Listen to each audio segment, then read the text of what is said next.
Mr. President, Johannes Petra from Austrian National Television. How are you? You once said that you would end the Ukraine war in 24 hours. You later said that sarcastically. Well, of course it was sarcastic. But you've now been in office for 5 months and 5 days. Why have you not been able to end the Ukraine war? Because it's more difficult than people would have any idea. Vladimir Putin has been more difficult. Frankly, I had some problems with Zelensky. You may have read about him. And it's been more difficult than other wars. I mean, look, we just ended a war in 12 days that was simmering for 30 years, frankly.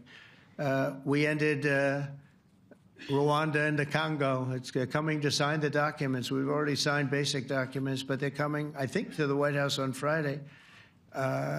We ended Serbia was going to go at it.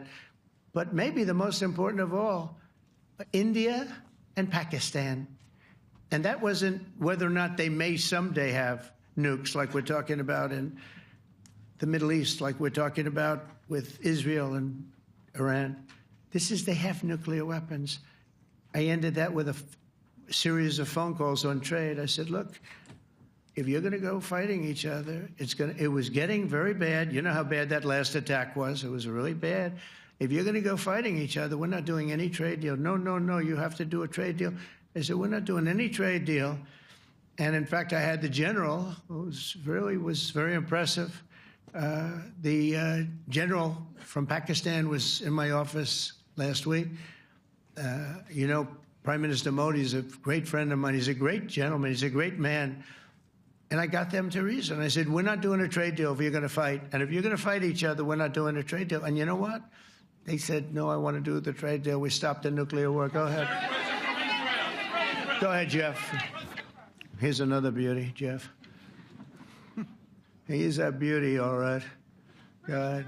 Mr. President, to follow up on Ukraine, will the United States contribute any more money to Ukraine's defense this year to the $5 billion that allies are giving? And one question, you had another meeting with the Dutch opposition leader, Mr. Wilders. Can you tell us about that meeting? And are you upset about his anti-Muslim stance? I'm not upset about it. It's just his view. He's unhappy with the way things are going in this country and various countries. He was an opposition leader.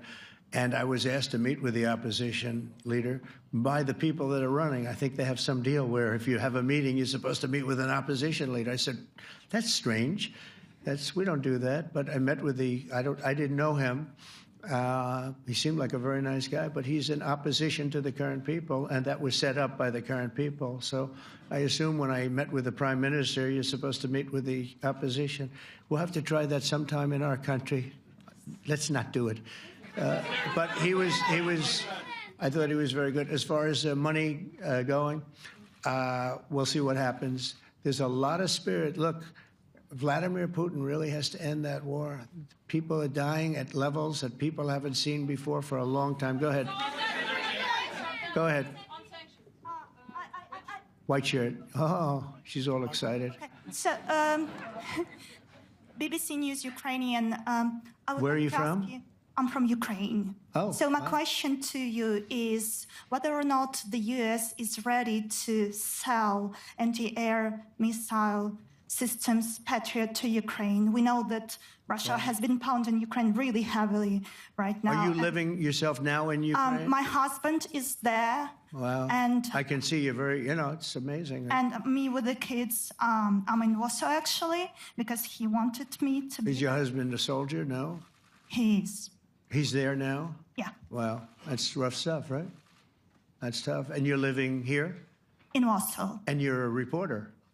I am. Good. So let me just tell you, they do want to have the missiles, okay, as they call them, the Patriots. And we're going to see if we can make some available, you know. They're very hard to get. We need them too. We were supplying them to Israel.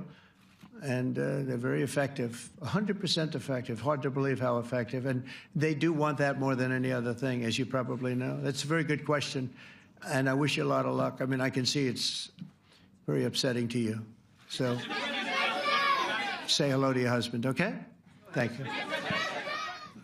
She looks so happy and everything. Thank you. That's why I picked her. I'm from Spain, too. I'm Ana Buch from La Vanguardia. I wanted to know if... You're where from? Spain, too. I wanted to know if you want to... That's the Spain corner right there. I shouldn't have said that. That's okay. I do like Spain, by the way. I think it's unfair that they're not paying, but go ahead. Are you going to negotiate directly with Spain about... I'm going to negotiate directly with Spain. I'm going to do it myself. They're going to pay. They'll pay more money this way. You should tell them to go back and pay. You're a reporter?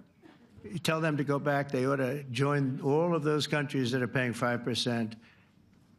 Spain's going to be just about the only one that's not. They were the most hostile toward doing it. It just doesn't make sense to me. Okay. All right, Kelly, go ahead. Here we go. There's another one. Hello, sir. Thank you very much. We got them all today. Okay. So, Mr. President, you talked about expecting some on-the-ground assessments at Fordo and other sites. Now here, is that here Israeli and U.S.? It's been obliterated, Kelly. It's been What is your message then, sir, to the intelligence community when they present reports? You're not disputing the DIA report. You're just... They presented a report that wasn't finished. We're talking about something that took place 3 days ago. I understand that, sir. The report was done 2 days ago. Wait a minute. Yes. They didn't see it. All they can do is take a guess. Now, if you take a look at the pictures, if you take a look how it's all blackened, you know the fire and brimstone is all underground because it's granite and it's all underground. You don't show it. But even there, with all of that being said, the whole area for 75 yards around the hole where it hit is black with fire. The group that's run by this gentleman, in fact, you may want to talk about it for a second because we're going to issue a report. And I think it's not even a very exciting report at this point. It's been obliterated, totally obliterated. And they did a report, but it was like, if you look at the dates, it's just a few days after it happened. Sir. So they didn't see it. They said it may be very severe. Understood. Do you have a message for the intelligence community, though, in terms of unvarnished information getting to you, that it's not... I don't really have a message. I would say issue the report when you know what happened. I wouldn't say that it could be severe or maybe not. They use the word severe. It could be severe or maybe it's not. And so people like you picked up and said, oh, it's not severe. No, the report was not a complete report. Yeah, the message was probably wait till you know the answer before you... And, sir, did you not have a public component to your Zelensky meeting for a tactical reason with President Putin? Let him answer this one. Hello, Mr. Secretary. Yeah. There's a reason the president calls out fake news for what it is. These pilots, these refuelers, these fighters, these air defenders, the skill and the courage it took to go into enemy territory flying 36 hours on behalf of the American people and the world to take out a nuclear program is beyond what anyone in this audience can fathom. And then the instinct of CNN, the instinct of the New York Times, is to try to find a way to spin it for their own political reasons, to try to hurt President Trump or our country. They don't care what the troops think. They don't care what the world thinks. They want to spin it to try to make him look bad based on a leak. Of course, we've all seen plenty of leakers. And what do leakers do? They have agendas. Mark Rutte, the NATO chief, who is your friend, he called you daddy earlier. Do you regard your NATO allies as kind of children? No, he likes me. I think he likes me. If he doesn't, I'll let you know. I'll come back and I'll hit him hard, okay? No? He did it very affectionate. Daddy, you're my daddy. Do you regard your NATO allies, though, as kind of like children? And they're obviously listening to you and they're spending more. And you're obviously appreciative of that. But do you hope that actually they're going to be able to defend themselves, defend Europe on their own? I think they need help a little bit at the beginning, and I think they'll be able to. And I think they're going to remember this day.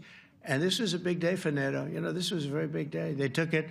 One of the gentlemen said, you know what? We've been trying to raise money raise the rate for 30 years, he said, 20 years, from almost the beginning. And he's been there for a long time. He said, until you came along, it never happened. What you did is amazing. It's been sort of an amazing day for a lot of reasons, but also for that. Yeah, go ahead. Do you think they can do it without you, though, in the future? Can they do it without Well, ask Mark. States? I mean, you have to ask Mark, okay? So we're heading back.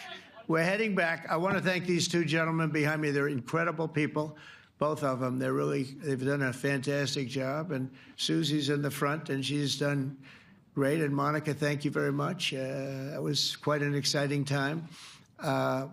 and we're going to be heading back. We'll be back soon, and we'll see you in Washington, D.C. Remember this, we have the hottest country anywhere in the world. Thank you very much, everybody. Thank you.